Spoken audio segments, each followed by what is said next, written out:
네, 안녕하세요. 주돈입니다. 오늘 12월 22일 일요일이고요. 오늘도 리플을 같이 한번 살펴보도록 하겠습니다. 자, 일단 어제도 결국에는 하락 마감하면서 이 초록색 단기 이평선 라인 위로 올라가 주지 못했습니다. 이 부분이 최근 흐름에서 가장 아쉬운 부분이다라고 보여지고 있는데, 다만 반대로 생각해 보자면 이 단기 이평선 라인만 바로 밑에 위치해 있기 때문에 이 반등으로 뚫어줄 수 있다면 리플은 여전히 상승 추세를 보여줄 수 있는 힘을 가지고 있다 생각해 볼 수 있겠죠. 그래서 오늘 영상에서는 차트를 보면서 이 리플의 현재 차트가 말해주고 있는 기술적인 분석들을 해볼 거고요. 그래서 단기적인 방향성과 중장기적으로도 우리가 기대해 볼 수 있는 호재 소식들, 여러분들 투자 판단하시는데 도움이 될 만한 내용들, 그 근거들과 함께 말씀드리면서 살펴보도록 하겠습니다. 오늘 영상 꼭 끝까지 시청해 주시고 그 전에 밑에 있는 구독과 좋아요 버튼도 한 번씩만 눌러주시면 제가 이렇게 영상 제작하는 데에 큰 힘이 된다는 점 먼저 말씀드리고요.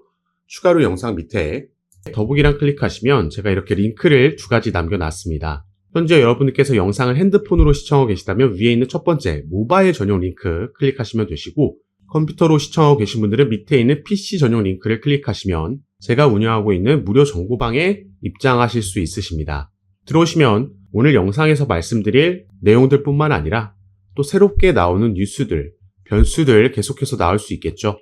오늘도 이런 이슈들에 어떻게 대응하면 좋을지 실시간으로 구체적인 타점까지 공유해 드리면서 함께 매매에 도움을 드리고 있으니까 여러분들께서도 이런 정보들 가장 빠르게 받아보시면서 투자 판단에 참고하시고 매매 진행하시면 더욱 좋을 것 같습니다.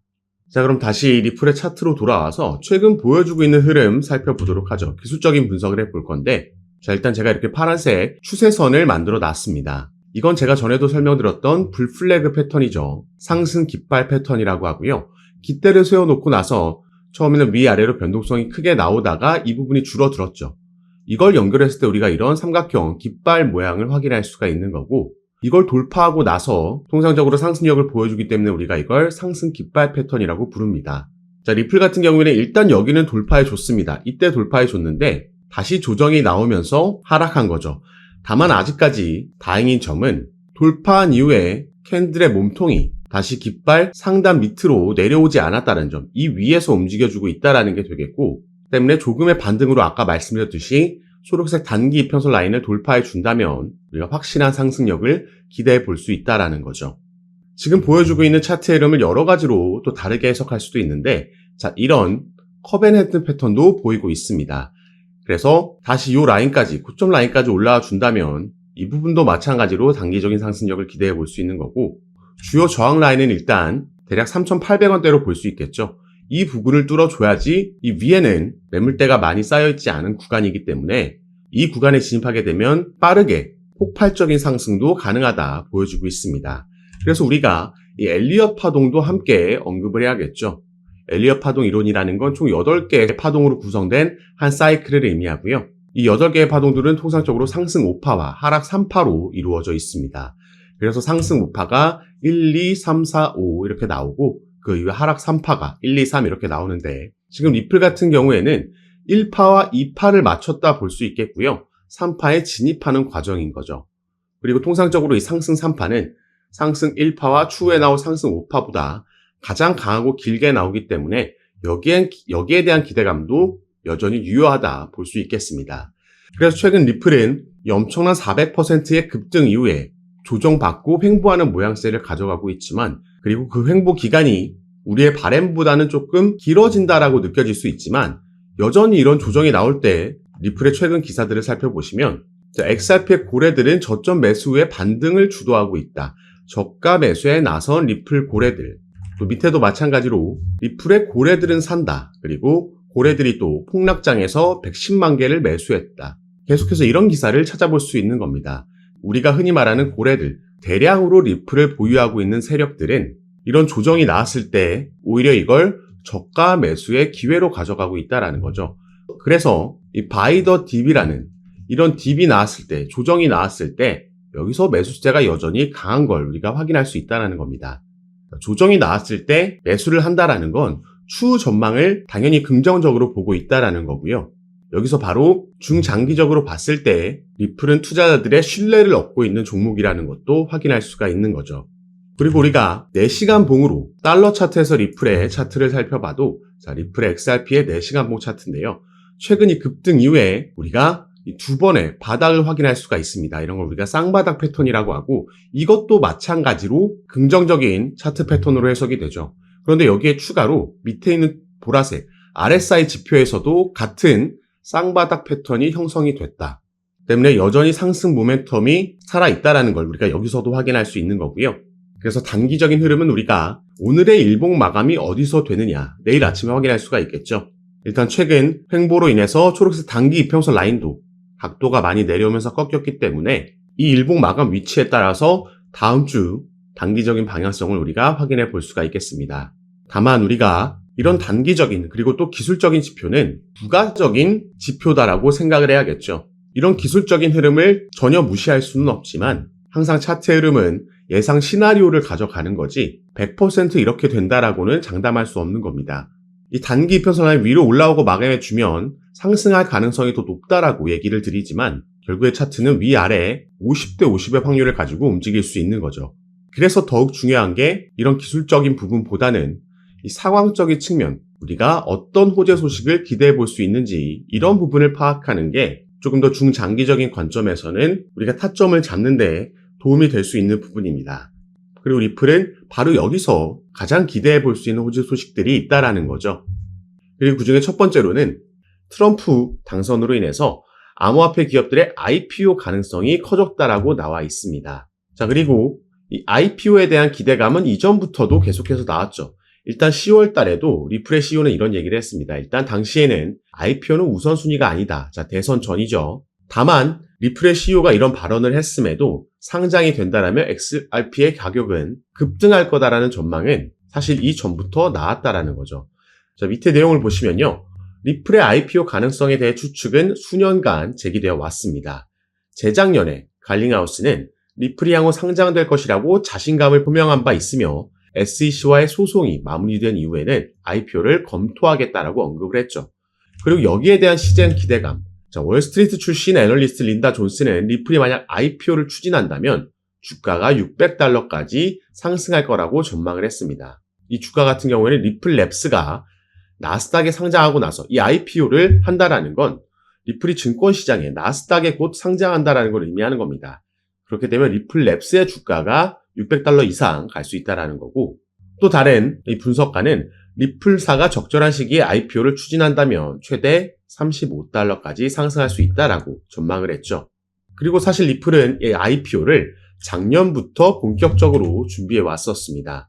자, 작년 4월 달에 뉴욕에서 비공개 로드쇼를 개최를 했고요. 이 IPO 관련 로드쇼에서 대부분의 투자 기업들이 당시에 참석을 했었습니다. 다만 이때만 해도 SEC와의 소송이 진행 중이었기 때문에 이 투자 기업들 입장에서는 리플의 가치를 알아봤다라고 해도 이 소송이 워낙 리스크로 작용하고 있었던 거죠. 그런데 이제 트럼프가 당선되는 이후에 SEC 위원장이 교체가 확정이 됐고요. 이미 차기 위원장은 친암호화폐적인 인물로 임명이 됐습니다. 그렇기 때문에 이 소송 종료에 대한 기대감, 거의 확신이 이 코인 시장에는 퍼져 있는 거고, 그렇기 때문에 리플이 최근 한 달 동안 400%라는 급등을 만들어낼 수 있었던 거죠. 그리고 나서 이 10월 달에, 작년 10월 달에는 리플이 홈페이지에 이런 IPO 관련된 포지션을 공개 채용하는 공고글도, 게시글도 올리기도 했습니다. 그래서 이때도 IPO 가능성 있는 거 아니냐, XRP $600 넘을 수도 있다라는 기대감이 또 한번 형성이 됐고요. 지금 이제 상승 사이클로 넘어가는 시점, 트럼프가 당선되고 나서 SEC와의 소송이 종료될 거라는 기대감에 당연히 리플레스의 IPO 착수, 이런 기사는 나오지 않는 게 더 이상하다라는 거죠. 이걸 충분히 우리가 내년에도 기대해 볼 수 있는 호재 소식이라는 거고, IPO를 본격적으로 진행하게 되면 아까 말씀드렸던 이 투자 기업들의 어마어마한 투자금이 들어오게 되는 거고요.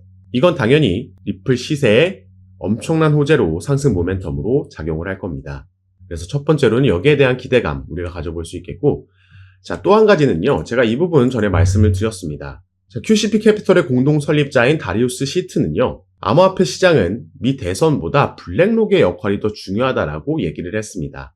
자, 누가 이길지는 중요하지 않다. 다만 그보다는 블랙록이 암호화폐 시장에 진출한 게 더 중요한 이슈다라고 얘기를 한 거죠. 이 블랙록의 CEO인 레리 핑크라는 인물은 비트코인은 가치 저장 수단이다 발언을 했고 이미 암호화폐가 미국에서 투자 수단이 됐음을 의미한다라고 얘기를 했습니다.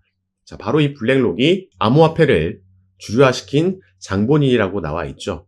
작년에 비트코인의 급등이 시작되면서 1억 원을 넘기고 신고가를 경신할 수 있었던 그 시작점이 바로 블랙록이 비트코인의 현물 ETF를 신청했다라는 소식이 전해지면서 이게 시작이 됐던 겁니다.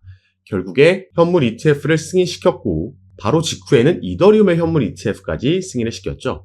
그리고 최근에 블랙록은 리플에 어마어마한 자금을 투자할 거라는 관련 뉴스도 제가 전달해 드린 바가 있습니다. 자, 그런데 이 ETF 같은 경우에도 SEC가 그 승인 권한을 가지고 있기 때문에 이것도 마찬가지로 XRP의 현물 ETF도 내년에 거의 출시가 확정적인 상황입니다. 그래서 사실 이것보다 또 하나 우리가 기대해 볼 수 있는 이슈가 바로 이 부분이라고 볼 수 있겠는데요. 자, 이 기사를 보시면요. 블랙록의 CEO, 이 레리 핑크라는 인물이 올해 초에 했던 인터뷰에서 나온 말입니다. 물론 이전에도 같은 말을 여러 번 했는데 이 비트코인과 이더리움의 ETF는 모든 자산 토큰화의 시작이다라고 얘기를 했습니다. 그래서 밑에 내용도 함께 보시면요. 자, 그는 위험한 신생 자산군에 대한 노출을 제공하는 안전한 방법으로 평가받는 ETF가 금융시장 기술혁명의 1단계였고 2단계는 모든 금융자산의 토큰화가 될 것이라고 강조했습니다. 자, 이게 블랙록이 작년부터 계속해서 지금 강조하고 있는 RWA, 리얼 월드 에셋입니다. 실물 자산 토큰화라는 테마죠. 그래서 블랙록에서 RWA 펀드를 신청했을 때도 당시에 관련 테마에 있는 코인들이 급등하는 모습이 나왔던 겁니다. 자, 지금 갑자기 리플 얘기하다가 왜 지금 블랙록 얘기를 하고 있냐? 바로 리플이 이것과 직접적으로 관련이 있는 사업을 출시했기 때문입니다. 자, 제가 저번 달에 이 뉴스 전달해 드렸습니다. 리플이 은행용 암호화폐 수탁 서비스를 출시했다. 이게 영어로 커스터디 서비스죠. 자, 그럼 이 수탁 서비스, 커스터디 서비스가 뭔지 보겠습니다. 이건 디지털 자산을 보관할 수 있도록 지원하는 서비스로 은행과 핀테크 고객이 디지털 토큰을 보관하고 유지할 수 있도록 하는 다양한 기능을 제공한다. 이를 통해서 리플이 핵심 결제 부분을 넘어 지금 사업을 다각화하고 있다 나와 있습니다. 그리고 여기서 더욱더 중요한 건요. 자, 리플은 향후 점점 더 많은 실물 자산이 디지털 토큰으로 거래될 것으로 예상하며 이 커스터디 서비스 고객이 XRP 레저를 타용해서 법정 화폐, 금, 석유 같은 상품, 부동산 등 실물 자산을 토큰화할 수 있도록 할 것이라고 밝혔습니다. 제가 방금 말씀드렸죠. 실물 자산 토큰화, RWA고 이게 미래의 엄청난 먹거리가 될 겁니다. 여기에 또 블랙록이 바로 주목하고 있기 때문이죠. 이 실물 자산 토큰화라는 건 여기에도 나와 있듯이 모든 상품, 부동산까지도 토큰화할 수 있다는 겁니다. 그래서 우리가 지금 한국에서 저 멀리 바다 건너에 있는 미국의 원룸 전체도 아니고 한 평만도 우리가 거래하고 소유할 수 있다는 거죠. 지금은 와닿지 않지만 이건 충분히 실현 가능한 얘기고 그래서 블랙록이 이미 주목을 하고 있고 여기에 대해서 리플도 작년에 이 관련 커스터디 업체를 2곳이나 인수하면서 준비하고 있었던 겁니다. 이 실물자산 토큰화 RWA가 성장하고 주목받을수록 리플의 커스터디 서비스도 함께 상승할 수 있다는 걸 말씀을 드리는 거고요. 여기에 아까 말씀드렸듯이 소송 이슈까지 SEC가 취하하게 되거나 그렇지 않더라도 법정으로 가서 승리한다라고 해도 어떤 식으로든 이제 리플은 이 소송의 리스크에서 벗어날 수 있다. 그 말은 이전부터 준비하고 있던 IPO, 나스닥 상장도 기대해 볼 수 있겠다 보여지는 부분입니다. 그래서 우리가 정말 오랜 시간 동안 이 소송으로 인해서 이 리플 홀더분들이 마음고생 많이 하셨을 텐데 자, 지금 당장 급등이 나오지 않는 건 아쉬울 수 있겠지만 이제 정상 궤도로 조금씩 계속해서 올라갈 겁니다. 다만 이 와중에도 상승만 나오는 차트는 절대 있을 수 없기 때문에 상승과 조정, 지지 만들고 이런 패턴이 반복되면서 나오겠죠. 그래서 우리가 가능하다면 이 반등 나오는 타점에서 추가 매수가 들어간다면 추후 사이클이 지나갈수록 우리의 수익률은 더 크고 절대적인 수익금도 늘려갈 수 있을 거라 말씀을 드리겠고요. 리플뿐만 아니라 아직까지는 비트코인이 도미넌스가 60%가 넘을 만큼 시장을 장악하고 있기 때문에 알트코인들이 본격적인 움직임은 가져가지 못하고 있지만 이게 점점 알트 시장으로 알트의 상승으로 또 넘어올 겁니다.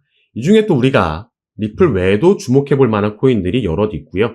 이런 종목과 구체적인 타점도 제가 카톡방에서 공유해 드리면서 지금까지 그래왔던 것처럼 가장 빠르게 새로운 뉴스들 전달해 드리고 타점도 드리면서 함께 매매 진행할 거니까 여러분들께서는 제가 아까 말씀드렸던 영상 밑에 더보기란에 제가 이렇게 링크를 2가지 남겨놨습니다. 현재 영상을 핸드폰으로 시청하고 계신 분들은 위에 있는 모바일 전용 링크, 컴퓨터로 시청하고 계신 분들은 밑에 있는 PC 전용 링크 클릭하시면 제가 운영하고 있는 무료 정보방, 무료 카톡방에 입장하실 수 있습니다. 들어오시면 새롭게 나오는 뉴스들, 변수들 공유해 드리면서 우린 여기에 어떻게 대응하면 좋을지 구체적인 타점까지 공유해 드리면서 함께 매매를 진행하고 도움 드리고 있는 방이니까 여러분들께서도 들어오셔서 이런 정보들 실시간으로 받아보시고 투자 판단에 참고하시면 더욱 좋을 것 같습니다. 올 4분기부터 내년까지 이어지는 코인 시장의 강세장에서 우리가 대응 잘하면 크게 수익 볼 수 있는 그 기회, 사이클이 돌아온 거니까요. 저와 함께 조금 더 안전하게 알맞게 대응하시면서 꼭 큰 수익 얻어가시는 시간으로 함께 만드셨으면 좋겠습니다. 자, 그럼 오늘 영상도 끝까지 시청해 주셔서 너무 감사드리고 저는 다시 카톡방에서 여러분들 대응 도와드리고 상담 도와드리면서 찾아뵙도록 하겠습니다. 감사합니다.